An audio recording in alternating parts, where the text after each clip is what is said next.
نحمده ونصلي ونسلم على رسوله الكريم أما بعد فأعوذ بالله من الشيطان الرجيم بسم الله الرحمن الرحيم وبالآخرة هم يوقنون آمنت بالله صدق الله العظيم ببركة إن الله ملائكته يصلون على النبي يا أيها الذين آمنوا صلوا عليه وسلموا تسليما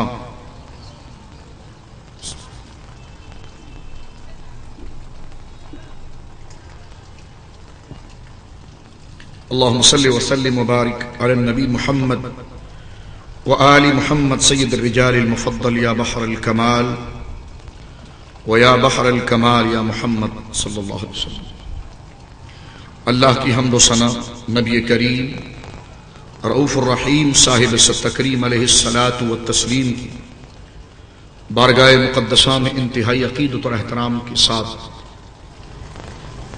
اجلال و ادب کے ساتھ، اکرام و احترام کے ساتھ درود و سلام پیش کرنے کے بعد، عزیزان گرامی، رفیقان ملت،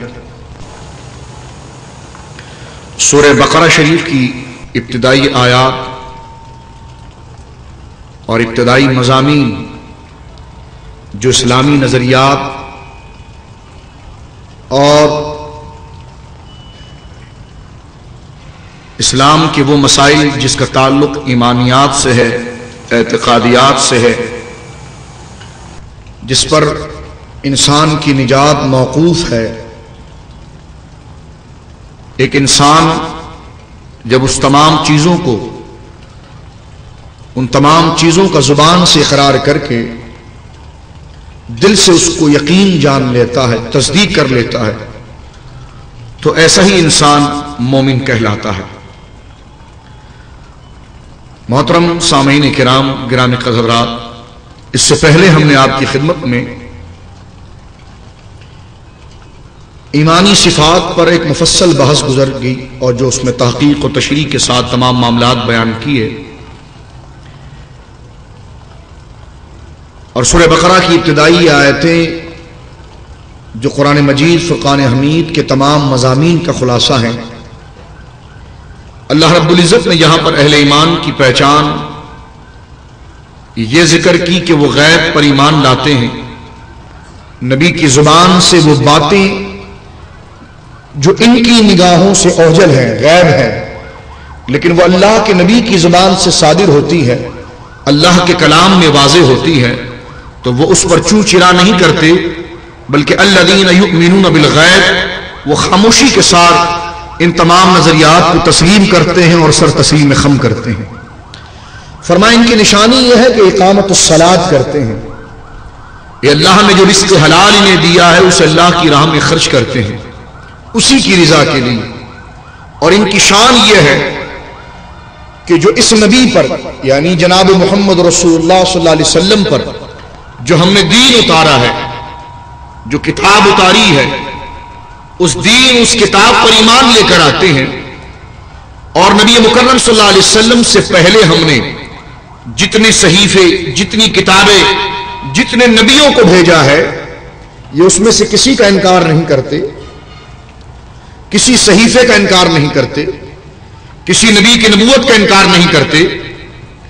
بلکہ ان کی شان یہ ہے کہ والذین یؤمنون بما انزل الیک وما انزل من قبلک، کہ یہ محبوب ایمان بالغیب کے ساتھ، اقامت الصلاۃ کے ساتھ، ایتاء زکوٰۃ کے ساتھ، یہ آپ پر جو کلام مجید اتر رہا ہے اس پر بھی ایمان لے کر آتے ہیں، اور آپ سے پہلے جو صاحب ایمان افراد کا نظریہ رہا ہے اور جو صحیح کتابیں ہم نے اپنے نبیوں پر اتاری ہیں، یہ اس پر بھی ایمان لے کر آتے ہیں۔ اب اسلامی نظریے کا توجہ چاہوں گا، اسلامی عقیدے کی ایک آخری وضاحت یہاں پر آ رہی ہے جس پر ایک نشست گزر چکی ہے کہ وہ بالآخرۃ ہم یوقنون، وہ آخرت کے دن پر یقین بھی رکھتے ہیں، وہ قیامت کے دن پر یقین رکھتے ہیں۔ قیامت کا دن ہے، قیامت قائم ہوگی، مر کر دوبارہ زندہ کیا جائے گا، خدا کی بارگاہ میں حساب ہوگا، باز پرس ہوگی، پوچھ گوچھ ہوگی،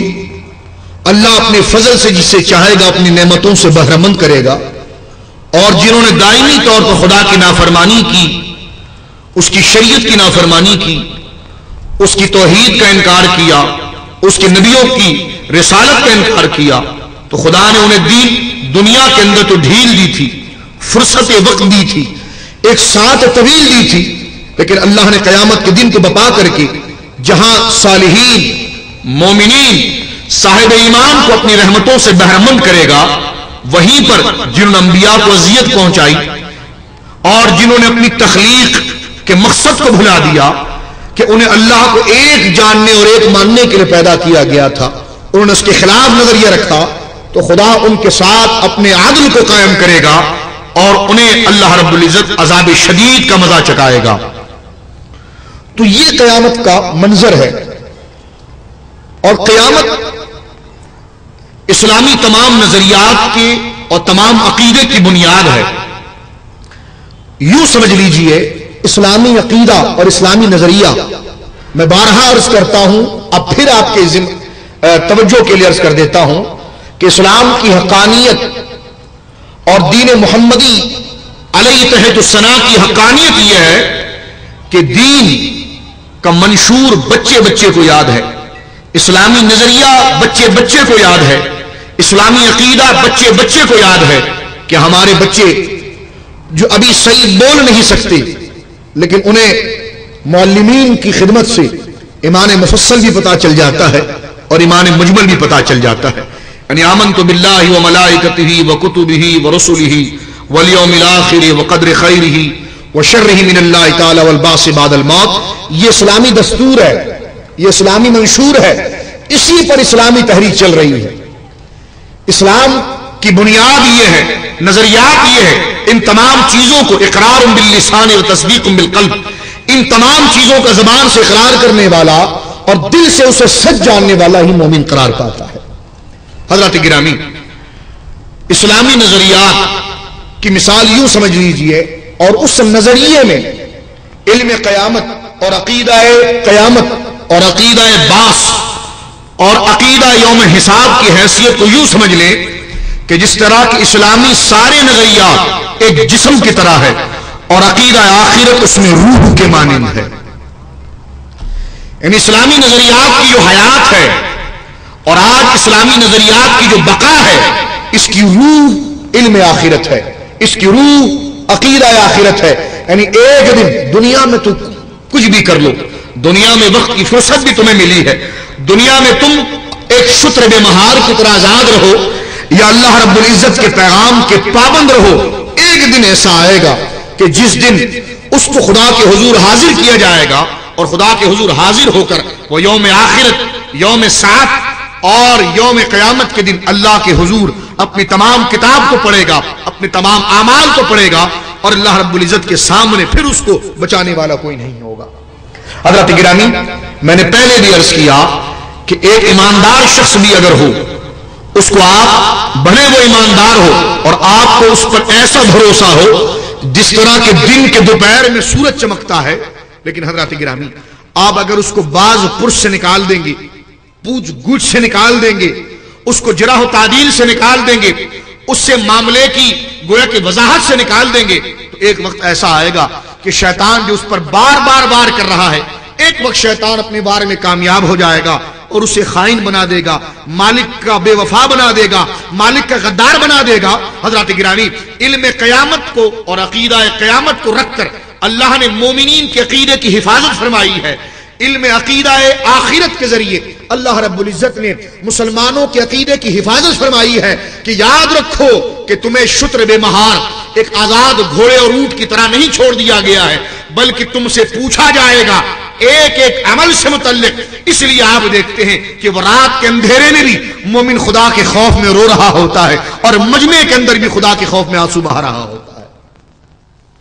تو اسلامی نظریات کی بنیاد اور حقیقت جو ہے حضرت گرامی وہ عقیدہ آخرت کے حوالے سے ہے، جس طرح میں نے گزشتہ درس میں آپ کی خدمت پیش کیا۔